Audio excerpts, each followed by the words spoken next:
Long ago, in a small African fishing village by the sea, the humans lived in harmony with the ocean. But as time passed, greed poisoned their hearts. They took more from the waters than they needed, breaking an ancient pact with the merfolk.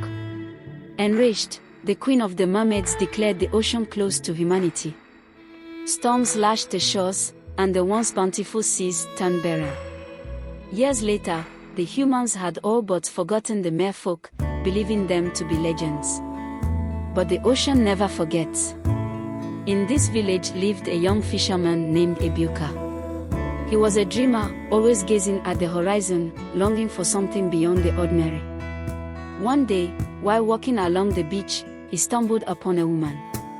Her name was Amora, and she was unlike anyone he had ever seen, her beauty radiant, her voice like a melody carried by the wind. Ebuka and Amora grew close. She often visited him at sunset, her laughter filling the air. She spoke of the sea with a knowing tenderness that Ebuka found enchanting. What he didn't know was that Amora was a mermaid, sent by her queen to spy on the humans. But as the days turned into months, Amora found herself torn.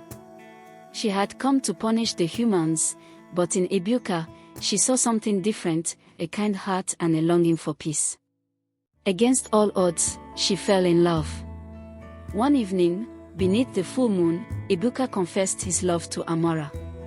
She hesitated but couldn't resist the pull of her own heart. She told him she felt the same. That night, their union bridged the divide between land and sea. But love does not erase secrets. Ebuka began to notice strange things, how Amora never entered the water when others were near, how she vanished whenever storms rolled in. One day, curiosity got the better of him. He followed her to the shore and hid behind the rocks.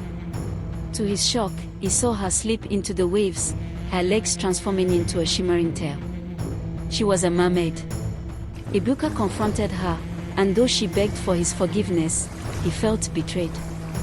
"You lied to me, Amora. How could I ever trust you?" he shouted. Before she could answer, the ocean erupted in a whirlpool. From its depths emerged the queen of the mermaids, her presence commanding and terrifying. Beside her was the king, his voice a booming echo of the waves. "You have broken the sacred laws, Amora. You were sent to protect the ocean, not consort with the enemy." Amora fell to her knees, tears streaming down her face. She tried to explain, but the queen silenced her with a wave of her hand. "And you, human, have taken what is not yours. You will pay for this trespass," said the mermaid king. At that moment, Amora revealed another truth. She was pregnant with Ebuka's child. The revelation stunned everyone. The queen's anger faltered, and the king's expression turned thoughtful. A child born of both land and sea. This had never happened before. The queen, though reluctant, saw the possibilities. "Perhaps this child is a sign," she said, her voice softening. "A chance to heal the rift between our worlds." In the months that followed, the village and the merfolk began to mend their broken relationship.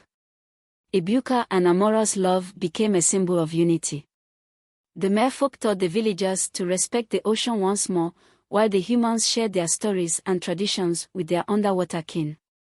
When the child was born, a girl with her father's curious eyes and her mother's shimmering hair, the queen declared her a gift from the ancestors.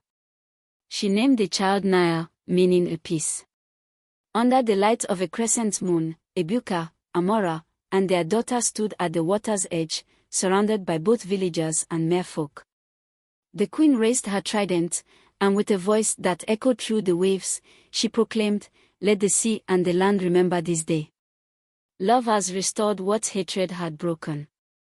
And so, the ancient pact was renewed, not by warriors or kings, but by the love of a fisherman, Ebuka, and a mermaid, Amora.